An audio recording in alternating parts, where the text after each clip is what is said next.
Hello dear student, myself Sanjay sir, physics faculty.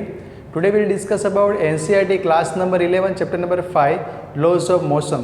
तो student इस video lecture के अंदर हम डिस्कस करेंगे न्यूटन्स के लॉज के बारे में। लेकिन वीडियो लेक्चर स्टार्ट करने से पहले प्रीवियस वीडियो लेक्चर में हमने क्या डिस्कस किया था, तो क्या प्रीवियस वीडियो लेक्चर में हमने स्टूडेंट डिस्कस किया था एरिस्टोटल की जो मिस्टेक्स थी उसके बारे में। फिर उसकी मिस्टेक्स को रिमूव करने आए एक साइंटिस्ट जिसके नेम है गैलीलियो, और गैलीलियो ने अपने एक्सपेरिमेंट से मतलब 2 एक्सपेरिमेंट किए थे। एक डबल इंक्लाइंड प्लेन जिसके ऊपर से स्फेरिकल ऑब्जेक्ट को मोशन करवा रहे थे वो वाला एक्सपेरिमेंट, और एक सिंगल इंक्लाइंड प्लेन के ऊपर एक टॉप के ऊपर से जो स्फेरिकल ऑब्जेक्ट को मोशन करवा दे तब, और बॉटम के ऊपर से अपवर्ड डायरेक्शन में मोशन करवा दे। वो 2 ऑब्जर्वेशन के ऊपर से हमें उन्होंने लॉ ऑफ इनर्शिया दिया। तो स्टूडेंट एक वर्ड आता है इनर्शिया। इनर्शिया का मीनिंग क्या होता है? तो इनर्शिया जो वर्ड है वो इनर्ट वर्ड के ऊपर से है। इनर्ट वर्ड का मीनिंग होता है नो एक्शन। ओके, मतलब मैं कोई एक्शन नहीं दिखाना, मतलब अपोज करना, रेजिस्ट करना, उसको ही हम क्या बोलते हैं? इनर्शिया। तो डे टू डे लाइफ में हम इनर्शिया से कैसे जुड़े हैं?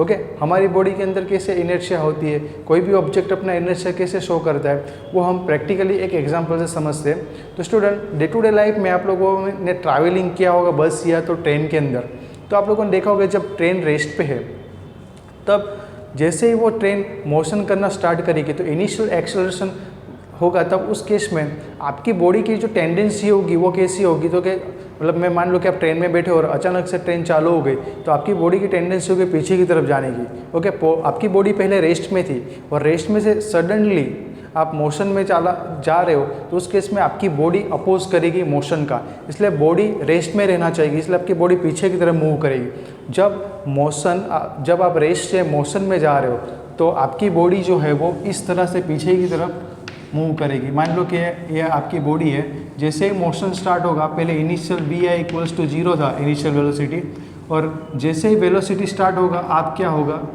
पीछे की तरफ मोशन करना, मतलब पीछे की तरफ आपकी बॉडी की जो टेंडेंसी थी वो कैसी थी? रेस्ट में थी। ओके, तो जैसे ही मोशन स्टार्ट हुआ आपकी बॉडी रेस्ट में रहना चाहिए, मोशन में नहीं रहना चाहिए, इसलिए आपकी बॉडी का जो अपवर्ड पार्ट है, लेग के ऊपर का जो पार्ट है वो पीछे की तरफ ऐसा झुकेगा। ओके, और जब आप मोशन में हो, मान लो कि आप 4 व्हील में हो या तो बस में हो, बस जैसे ही मतलब मोशन में से रेस्ट में आना चाहिए, ब्रेक लगाएगी, सडनली ब्रेक लगेगी, तो उस केस में आपकी अपर बॉडी जो वो आगे की तरफ जाएगी, क्योंकि आप मोशन में थे और मोशन में से रेस्ट में आने के लिए वो उसको अपोज करेगा, इसलिए आपकी जो बॉडी है वो आगे की तरफ जाएगी। ओके स्टूडेंट, तो यही क्या है? ये इनर्शिया है जो स्टेट का अपोज करता है। आप पहले जो स्टेट में थे वही स्टेट में रहना चाहती है आपकी बॉडी, तो वो जो स्टेट में चेंजेस हो रहा है उसका क्या कर रहे हैं? अपोज कर रहा है। ओके, चेंज इन स्टेट का जो अपोज करता है उसको ही हम इनर्शिया बोलते हैं। क्लियर?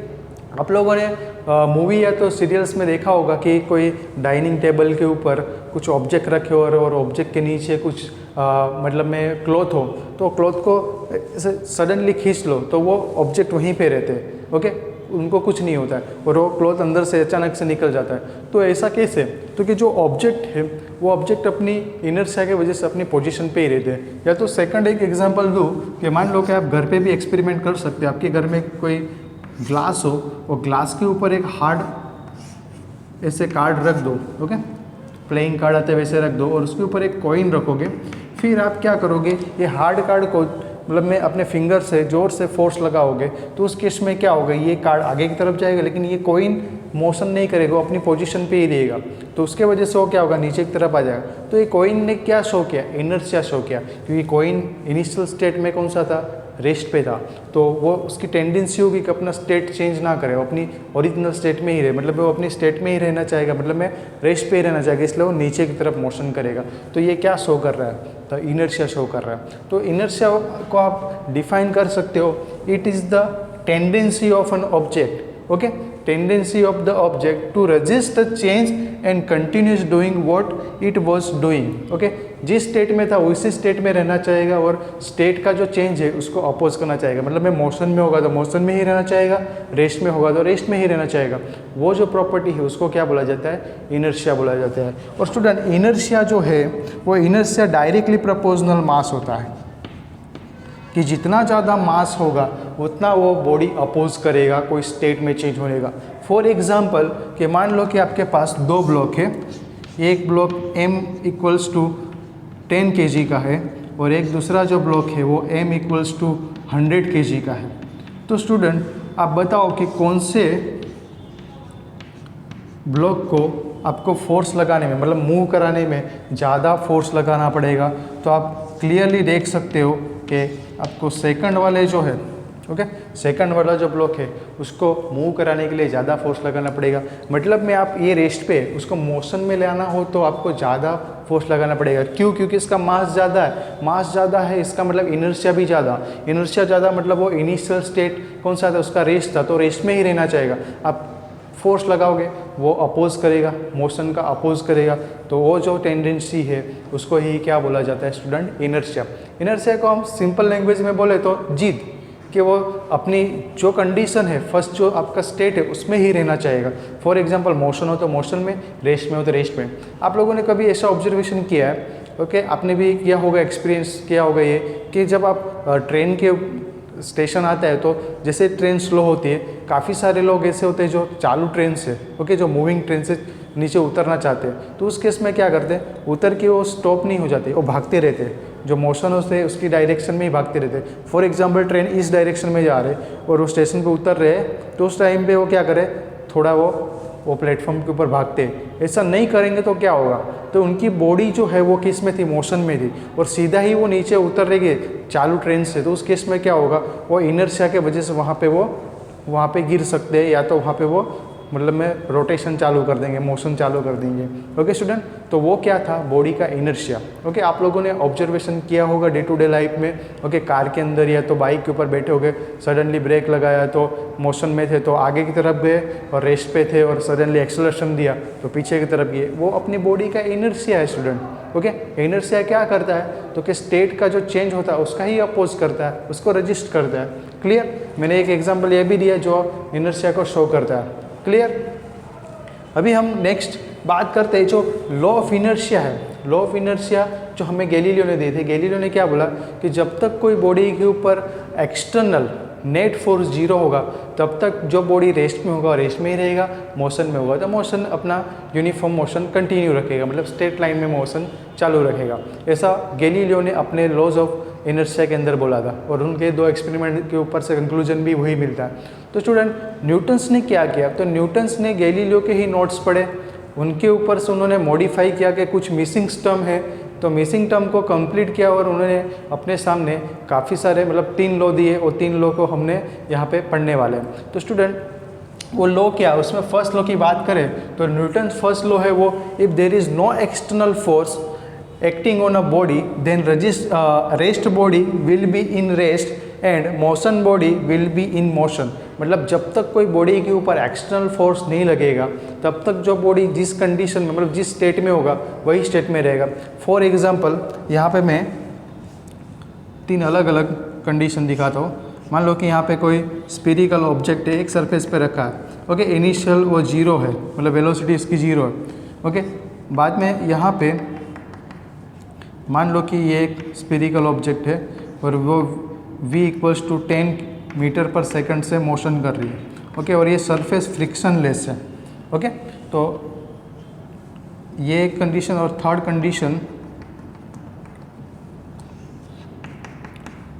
कि v = 10 मीटर पर सेकंड ही है, लेकिन ये फ्रिक्शनलेस सरफेस नहीं है। तो देखो तीनों ऑब्जर्वेशन में आपको क्या दिखेगा, तो कि फर्स्ट देखो, फर्स्ट केस में आपको दिखेगा कि फर्स्ट केस में आपकी बॉडी रेस्ट है, इसका मतलब इसके ऊपर लगने वाले जितने भी फोर्स, यूनिवर्स के जितने भी फोर्स है, उस फोर्स का जो समेशन है, नेट फोर्स जो है वो उनका क्या हो रहा है, 0 हो रहा है। इसका मीनिंग क्या हुआ कि F1 जो फोर्स लग रहा है, F2 जो लग रहा है, F3 जो कोई भी फोर्स लगता हो, वो सभी का जो सम होगा वो क्या होगा, 0 होगा। फॉर एग्जांपल यहाँ पे फ्रिक्शन लग रहा होगा, नॉर्मल फोर्स लग रहा होगा, या तो एयर फोर्स लग रहा होगा, एयर इसके ऊपर पुल या पुश लगा रही होगी, तो वो सभी फोर्स का जो समेशन है, एडिशन है, सम है, वो क्या होना चाहिए, 0 होना चाहिए, ओके। तो इसका मतलब ये बॉडी क्या होगी, रेस्ट होगी तो रेस्ट पे ही रहेगा, और मोशन में होगा तो मोशन में रहेगा। तो बॉडी देखो कि यहाँ पे एक बॉडी है, कौन सी, तो कि स्फेरिकल बॉडी है जो v = 10 मीटर पर सेकंड से मोशन कर रही है, और स्मूथ सरफेस है, सरफेस कैसा है, स्मूथ है, मतलब फ्रिक्शन लेस है। मैंने फ्रिक्शन के बारे में स्टूडेंट आपको बताया कि जब दो सॉलिड बॉडी कांटेक्ट में आएगी तो मोशन का अपोज करने वाला जो फोर्स होता है उसको हम फ्रिक्शनल फोर्स बोलते हैं। तो यहाँ पे फ्रिक्शन नहीं है तो उस केस में मोशन अपना कंटिन्यू रखेगा, यूनिफॉर्म मोशन कंटिन्यू रखेगा। तो इसका मतलब क्या है, इसके ऊपर का एफ नेट 0 है। और थर्ड केस में देखो, ये वाले केस में फ्रिक्शन फोर्स है इसलिए वो 10 मीटर पर सेकंड से आगे बढ़ रही है, धीरे धीरे वो क्या हो जाएगी, उसकी वेलोसिटी डिक्रीज होती जाएगी और एक ऐसा टाइम है जब वो स्टॉप हो जाएगी। डे टू डे लाइफ में ऐसा कोई सरफेस नहीं है जो फ्रिक्शन लेस हो, इसलिए आपके घर में भी कभी आप देखे होंगे कोई ऑब्जेक्ट या कोई बॉल की बात करें तो नीचे गिरता है, थोड़ी देर बाद वो मोशन करेगा और रुक जाएगा। ओके, वाटर की भी बात करें तो वाटर भी सरफेस पे आप डालोगे तो थोड़ा मोशन करेगा, थोड़ा डिस्टेंस कवर करेगा, बाद में वो रुक जाएगा। क्यों? क्योंकि वो फ्रिक्शन के वजह से। ओके, क्योंकि उसके ऊपर का एफ नेट 0 नहीं है। ओके, कुछ ना कुछ फोर्स लग रहा है, फ्रिक्शन फोर्स लगेगा, एयर का कोई फोर्स लगेगा या तो एक्सटर्नल कोई दूसरा मतलब फ्लूइड का फोर्स लगेगा, तो उसके वजह से वो मोशन करेंगे। ओके, लेकिन जब कोई बॉडी के ऊपर का एफ नेट मतलब एक्सटर्नल फोर्स, इंटरनल फोर्स की बात नहीं कर रहे हैं। ओके, इंटरनल फोर्स मोशन के लिए यहाँ पे मतलब मोशन के लिए रिस्पॉन्सिबल नहीं है। फॉर एग्जांपल, आपको कोई व्हीकल को मोशन करवाना हो, मान लो कि ये कोई ट्रक है, अभी इनिशियल में ट्रक ख़राब हो गई है, आपको क्या करना है, ट्रक को आगे धक्का मार के लेके जाना है। तो कुछ लोग अंदर से धक्का मार रहे हैं इसे। ओके, तो व्हीकल के अंदर से धक्का मारे तो इंटरनल फोर्स हुआ, उससे तो वो ट्रक आगे नहीं बढ़ेगा। अब बाहर से धक्का लगाओगे तभी वो बॉडी मोशन करेगी, वो ट्रक मोशन करेगी। तो मतलब में जब तक एक्सटर्नल फोर्स की बात हम कर रहे हैं, मतलब एक्सटर्नल नेट फोर्स आपका 0 होगा, तब तक बॉडी क्या होगा, अपने जो स्टेट है उसमें ही रहेगा, मतलब स्टेट चेंज नहीं करेगा।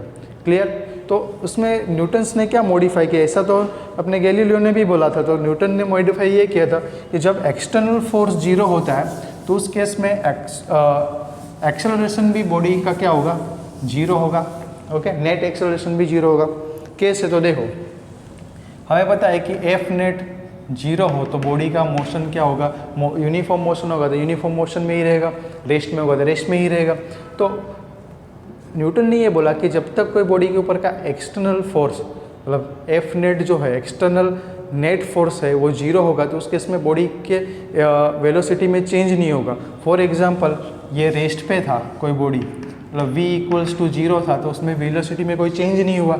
जब कोई बॉडी v वेलोसिटी से आगे बढ़ रही थी तो वेलोसिटी से ही कंटिन्यू आगे बढ़ रही है। ओके, इसमें वेलोसिटी में भी कोई चेंज नहीं हुआ, मतलब वेलोसिटी में चेंज नहीं हो रहा, मतलब में एक्सेलरेशन में क्या हो रहा है, एक्सेलरेशन क्या हो रहा है, 0। क्योंकि वेलोसिटी चेंज नहीं होना मतलब क्या है, एक्सेलरेशन का मतलब क्या होता है, तो ये एक्सेलरेशन इक्वल्स टू क्या होता है, change in velocity per unit time interval. हम एक्सेलरेशन को ऐसे दिखा दें, ए नेट भी 0 होगा तो इसका मतलब है डेल्टा v/Δt। फोर्स नहीं लगेगा तो वेलोसिटी चेंज नहीं होगा, वेलोसिटी चेंज नहीं होगा तो एक्सेलरेशन क्या हो जाएगा, 0। तो हमेशा डेल्टा v का मतलब क्या होता है, डेल्टा v का मतलब होता है v final minus v initial, मतलब वेलोसिटी आपकी क्या हो जाएगी, v फाइनल = v इनिशियल। इसका मतलब वेलोसिटी आपकी कांस्टेंट हो जाएगी। क्लियर? तो न्यूटन का फर्स्ट लॉ किसको यहाँ पे रिप्रेजेंट कर रहा है, तो न्यूटन का फर्स्ट लॉ इनर्शिया को ही रिप्रेजेंट कर रहा है, गैलीलियो का जो लॉ ऑफ इनर्शिया है उसको ही रिप्रेजेंट कर रहा है। और फर्स्ट लॉ आपको ये दिखाता है कि जब तक कोई बॉडी के ऊपर एक्सटर्नल पैरामीटर या एक्सटर्नल एजेंसी नहीं लग रही तब तक वो बॉडी क्या होगी, अपनी इनिशियल स्टेट में ही रहेगी, जो स्टेट है उसमें ही रहेगी। तो वो एक्सटर्नल पैरामीटर या एक्सटर्नल एजेंसी क्या है, तो वो फोर्स, जो इफेक्ट है मोशन के लिए, जो इफेक्ट है उसको ही तो हमने क्या बोला था, फोर्स। तो मतलब में जब तक कोई बॉडी के ऊपर फोर्स नहीं लगेगा तब तक जब बॉडी मोशन होगी तो मोशन में ही रहेगा, या तो रेस्ट पे होगा तो रेस्ट पे रहेगा। क्लियर?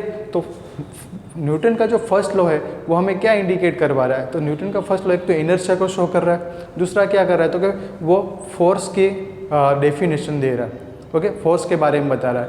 क्यों फोर्स के बारे में, देखो कि कोई बॉडी मोशन में होगी तो मोशन में रहेगी, रेस्ट पे होगा तो रेस्ट पे रहेगा। कब? जब एफ नेट 0 होगा तब।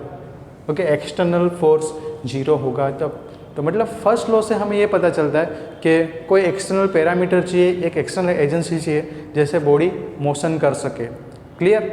मतलब में कोई बॉडी को रेस्ट पे लाना हो तो हमें फोर्स लगाना पड़ेगा, या तो कोई बॉडी मोशन में होगी तो उसको मोशन में होगी तो उसको रेस्ट में लाना हो तो हमें फोर्स लगाना पड़ेगा, और मोशन में होगी और उसको रेस्ट में लाना, रेस्ट में होगा और उसको मोशन में लाना होगा तो हमें क्या करना पड़ेगा, फोर्स लगाना। मतलब दोनों कंडीशन में, रेस्ट टू मोशन और मोशन टू रेस्ट, हमें दोनों टाइम पे फोर्स लगाना पड़ेगा। मतलब एक एक्सटर्नल पैरामीटर लगाना पड़ेगा, एक्सटर्नल एजेंसी लगानी पड़ेगी, एक एक्सटर्नल इफेक्ट लगाना पड़ेगा, जिससे आपका कोई भी बॉडी का स्टेट चेंज हो सके। क्लियर? तो ये था फर्स्ट लॉ। लेकिन इसकी लिमिटेशन क्या है स्टूडेंट? तो ये फर्स्ट लॉ से हमें पता नहीं चलता कि कितना फोर्स लग रहा है, कितना अमाउंट का फोर्स लगाना पड़ेगा। मतलब हमें फोर्स का मैग्नीट्यूड के बारे में नहीं पता चलता है, ओनली वो फोर्स की डेफिनेशन दे रहा है यहाँ पे, कि यहाँ पे आप देख सकते हो कि force is directly proportional acceleration, force is directly proportional acceleration, क्योंकि एफ नेट जीरो तो एक्सेलरेशन भी जीरो, एक्सेलरेशन का जो नेट एक्सेलरेशन वो भी जीरो। मतलब में यहाँ से हमें पता चल रहा है कि force is directly proportional acceleration है। लेकिन मतलब में ये जो फर्स्ट लॉ है वो आपको सिर्फ डेफिनेशन देगा फोर्स की, लेकिन वो हमें मैग्नीट्यूड नहीं देगा।